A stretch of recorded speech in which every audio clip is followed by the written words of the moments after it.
Kita itu masih kalah tega, senior. Mereka itu sudah raja tega. Sementara kita masih didoktrin kita harus mengikuti akhlak Wali Songo, kita harus mengikuti etika adab Wali Songo dan lain sebagainya. Umat Islam semua saya tanya, siap perang lawan gerombolan monyet? Takbir! Takbir! Takbir!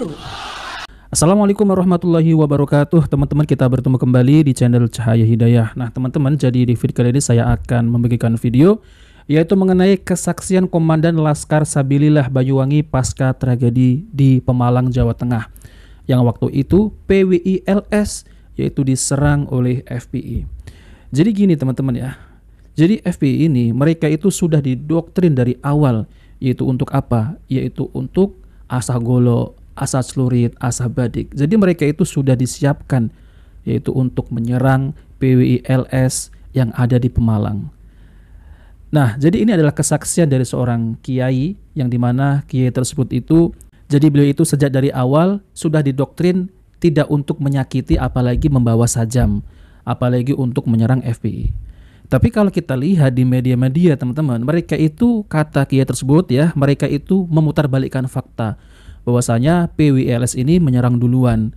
Dan bahkan secara faktanya, kenyataannya yang banyak terluka itu adalah dari anggota PWI-LS, dan itu pun sudah sepuh-sepuh. Nah, tapi ketika di media ini malah memutarbalikkan fakta, seakan-akan yang diserang duluan itu adalah FPI. Karena gini teman-teman, PWI-LS ini tidak didoktrin ya untuk menyerang apalagi membawa sajam. Nah, kalau FPI ini sejak dari awal sudah didoktrin oleh Bapak Rizik Syihab. Dan jejak digitalnya itu ada teman-teman. Coba mari kita simak videonya. Saya mau sampaikan nih kepada monyet yang sudah mendirikan ormas monyet dengan laskar monyet yang didukung oleh sejumlah jenderal-jenderal monyet, sudah. Saya siap untuk kobarkan perang melawan mereka dengan backingnya, sudah. Takbir! Umat Islam semua saya tanya, siap perang lawan gerombolan monyet? Takbir! Takbir! Takbir! Nah seperti itu teman-teman ya. Ini sebagian, semestinya panjang lagi yang asah golok, asah celurit, asah badik. Jadi senjata-senjata kalian itu keluarkan gitu. Nah doktrinnya seperti itu. Nah maka dari itu tidak heran teman-teman ya, kalau FPI itu raja tega, sesama kaum muslimin, sesama pribumi, ini malah seperti itu teman-teman, dan sangat disayangkan sekali. Nah, berbeda dengan PWLS, mereka itu diajar yaitu seperti akhlaknya Wali Songo. Jadi ceramahi mereka ya seumpama seperti vaksin gitu teman-teman ya. Ceramahi mereka jangan sampai terdoktrin, jangan sampai mengikuti yaitu omongan-omongan dari Bapak Rizik Syihab, yang dimana Bapak Rizik Syihab itu memprovokatori dan memecah belah bangsa ini. Nah teman-teman, jadi ini ada video yaitu dari Ketua PWI-LS Banyuwangi. Coba mari kita simak ya bagaimana penjelasan beliau, tanggapan beliau ketika pasca tragedi Pemalang, Jawa Tengah. Kemarin tanggal 23 Agustus 2025 kita semua tahu telah terjadi tragedi, telah terjadi bentrok Juli 2025 telah terjadi bentrok antara PWI LS dengan FPI di Kabupaten Pemalang, Jawa Tengah. Tentu saja kita sangat prihatin, apalagi mohon maaf kebetulan dua orang korban yang hari ini kritis itu adalah dari pihak PWI LS. Dan sekali lagi, kalau udah ngomong urusan pasukan dan gesekan, kita itu masih kalah tega senior.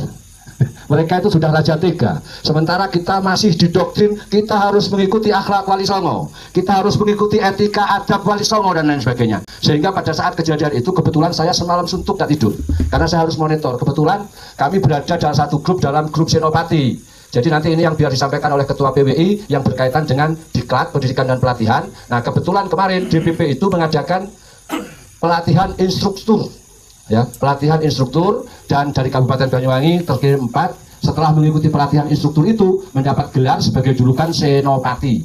Jadi kalau di PWI-LS saya, Pak Muklis dan Pak Haji Sodik itu sudah punya julukan Senopati. Nah nanti kita akan mengadakan Diklat. Kalau Diklat itu di tingkat wilayah provinsi, nanti julukannya Manggala. Kalau Diklat itu dilaksanakan oleh DPD tingkat kabupaten, itu julukannya Jala Yuda. Jala itu net, jaring, Yuda pasukan. Jadi kita menjaring pasukan. Nah, biar nanti terkait itu akan disampaikan oleh Ketua PBILS Kabupaten Banyuwangi. Saya lanjutkan yang berkaitan dengan Pemalang. Jadi pada saat itu kita selalu didoktrin, jangan ada yang bawa senjata tajam, jangan sampai ada gesekan dan lain sebagainya. Negosiasi beberapa kali tidak ada titik temu, sampai ada puluhan kali negosiasi, sehingga pada saat itu teman-teman PBILS sempat merangsek ke acara pengajian untuk melakukan nego. Nah, di tengah-tengah negosiasi itulah sahabat-sahabat kita PBILS diserbu dengan menggunakan batu dan senjata tajam, sehingga korban yang paling kritis itu adalah dari PBILS. Sementara kondisi seperti ini telah diputarbalikkan fakta oleh para FPI dan Habaib, sehingga seolah-olah PBILS yang menyerang, seolah-olah PBILS yang membawa senjata tajam. Padahal pada saat itu PBILS hanya menggunakan tangan kosong. Kalau toh menggunakan senjata hanya pentungan yang ditemukan di tengah jalan atau di kebun-kebun masyarakat.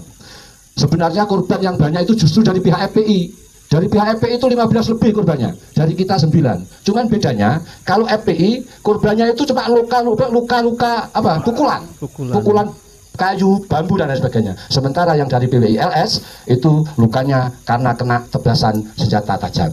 Iya betul teman-teman ya, seperti apa yang dikatakan oleh Gus Abbas Buntet ya, mengenai PBILS ini diserang dengan menggunakan sajam. Ada yang kena celurit, ada yang kena apa itu pakai kelewang. Jadi senjatanya itu memang nyata teman-teman. Jadi bukan ini fitnah. Nah, jadi kalau orang diserang dari FPI, ya tentunya pasti PBILS ini ya harus mempertahankan gitu ya teman-teman. Kalau pasrah saja ya pasti banyak yang meninggal gitu teman-teman. Karena lawannya itu membawa sajam. Dan ini sangat disayangkan sekali teman-teman. Karena apa? Karena sesama anak bangsa kita itu diadu domba, tapi tanpa disadari. Ya harusnya yang harus diproses ya Bapak Rizik Syihab. Karena jejak-jejak digital itu masih ada seperti apa yang saya tayangkan di awal video tadi. Yang dimana Bapak Rizik Syihab ini sudah mulai memprovokasi jamaahnya, siap perang, siap membawa itu senjata tajam teman-teman ya, asal golok, asal celurit. Naudzubillah ya teman-teman. Jadi miris sekali, dan ini terjadi kembali, yaitu dulunya Belanda juga mengadu domba sesama pribumi Nusantara ini. Akhirnya ya perang pecah ya seperti ini. Nah maka dari itu teman-teman, jangan sampai kita itu ya diadu domba, diprovokatori oleh orang-orang yang mengatasnamakan sebagai zuriat Nabi. Karena mereka itu sudah didoktrin sejak dari dulu. Jadi barang siapa yang membenci Habib Rizik, sama halnya mereka itu menyakiti Rasulullah. Inilah doktrin-doktrin yang mereka ulang-ulang terus gitu. Dokter-dokter yang dimana para Habib ini adalah zuriat Nabi. Tapi kenyataannya teman-teman, setelah penelitian tesisnya Kiai Imadun Al-Bantani, alhamdulillah banyak sebagian kaum muslimin ataupun FPI keluar menjadi mantan FPI, lalu kemudian mengkritik Habib Alawi. Alhamdulillah juga sebagian banyak yang sadar dan sebagian masih terdoktrin. Karena apa? Karena dari pihak Balawi ini tidak bisa membuktikan bahwasanya nasabnya itu bersambung kepada Rasulullah. Nah, kita kembali ke masalah ini teman-teman, tragedi Pemalang ya. Coba mari kita lanjutkan. Sehingga hari ini masih ada dua yang sangat kritis, yang dari Wonosobo yang bernama Pak Sayan itu, dan dari Pekalongan yang namanya Dimyati, sampai saat ini masih kritis. Nah, jadi pada saat itu kita diserang, itu kita sempat mundur sahabat-sahabat sekalian. Nah, begitu kita mundur, sana kehabisan batu, baru kita melakukan serangan balik.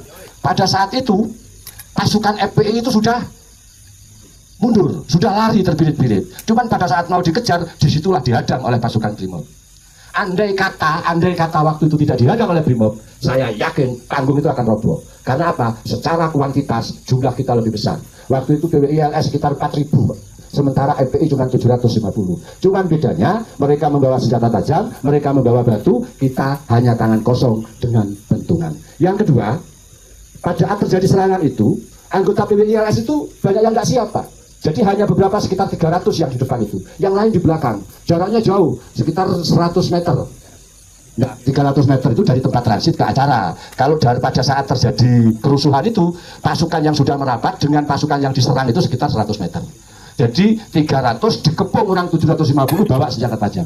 Dan jujur Pak, anggota FPI mengakui bahwa Laskar Sabilillah banyak yang kebal. Coba bayangkan pada saat itu, kalau Laskar Sabilillah tidak kebal Pak, yakin habis Pak. mereka sangat kejam, sangat sadis, Pak. Lepas ya wis ngawur wis. Kejam itu. Bahkan yang dari Pekalongan itu ditebas dari belakang, kena matanya sini, jatuh diselongkan, masih dianggap batu, Pak. Artinya ini menjadi sebuah pembelajaran. Sesuk lek wis ngomong urusan perang, nggak usah pakai rasa, nggak usah gawe rasa, ya. Lek wis perang, lek gak mat hukum perang itu kalau tidak dibunuh ya membunuh, itu aja yang benar sudah. Daripada kita jadi korban. Nah, setelah framing yang sedemikian rupa seolah-olah yang menyerang jamaah pengajian PWILS dan lain sebagainya, tapi alhamdulillah animo masyarakat, respon masyarakat karena tahu di situ FPI, di situ ada Habib Rizik yang selalu menjadi yang selalu provokatif, yang selalu mengadu domba, yang telah mengobarkan genderang perang dan lain sebagainya, sehingga tidak terlalu negatif lah untuk PWILS. Selanjutnya para sahabat-sahabat sekalian, dengan kejadian itu hari itu Pak Senior, mohon maaf banyak Pak yang telepon ke saya. Pak, itu kalau sampai terjadi apa-apa sudah kita siap ikut perang. Wis tak wakopno wis nyawaku. Dia bilang sama saya gitu. Banyak, tapi tidak termasuk pasukan, ini masyarakat umum. Banyak yang kontak, saya bilang begini, tidak bisa begitu Pak, PWILS ini organisasi.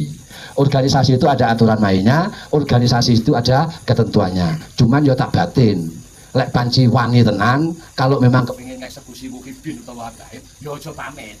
Moro-moro sikat dari ngono ilang malah gak apa-apa. Lek pamit mesti gak oleh ya. Semangat ya. Siapa kita? PWILS. Jadi banyak, dan alhamdulillah respon masyarakat sudah mulai biasa. Itu sekedar prolog, biar nanti selanjutnya konsolidasi ini disampaikan oleh Ketua DPD PWI dan para senior, dan nanti setelah itu kita akan melakukan mengadakan pernyataan sikap sendiri khusus Laskar, tidak melibatkan PWI. Nah teman-teman yang dimuliakan Allah Subhanahu Wa Taala, jadi itulah ya mengenai tragedi yang kemarin itu PWILS dengan FPI yang berada di Pemalang. Jadi miris sekali ya teman-teman, karena mereka itu sudah didoktrin untuk perang ya. Berbeda dengan PWILS. Jadi tidak didoktrin untuk perang, melainkan hanya untuk menjaga akhlak. Sama kaum muslim ini ya tidak boleh menyakiti, apalagi membawa sajam. Jadi kita bisa lihat teman-temannya, jejak-jejak digital yaitu dari Bapak Rizik dan laskarnya itu banyak yang bertebaran di media sosial, yang dimana mereka itu sangat keras sekali sesama kaum muslimin. Padahal Islam itu datang yaitu bukan untuk kekerasan, melainkan dengan penuh kasih sayang. Jadi perkara-perkara semacam ini ya teman-teman, semestinya jangan sampai terulang kembali. Sudahlah ya, jangan sampai terulang kembali. Kasihan ya, kita itu sesama kaum muslimin, sesama anak bangsa. Jadi jangan mau dipecah belah, jangan mau diadu domba, yaitu sama orang-orang yang tidak bertanggung jawab. Apalagi yang saya melihat jejak digital Bapak Rizik Syihab yang mengatakan siap perang, habisi Ganyang, Asagolo, Asaslurit. Ini ceramah apa ini ya? Ini adalah provokasi, menghasut. Jadi yang lawan itu siapa sama siapa kalau bukan pribumi teman-teman. Ya, yaitu kaum muslimin Nusantara pribumi. Jadi nggak ada yaitu wajah-wajah dari keturunan Yaman. Yang ada malah ya wajah-wajah ya seperti ini teman-teman. Kan kita itu tinggal di Indonesia Nusantara ini. Kita itu ingin damai, jangan mau dipecah belah.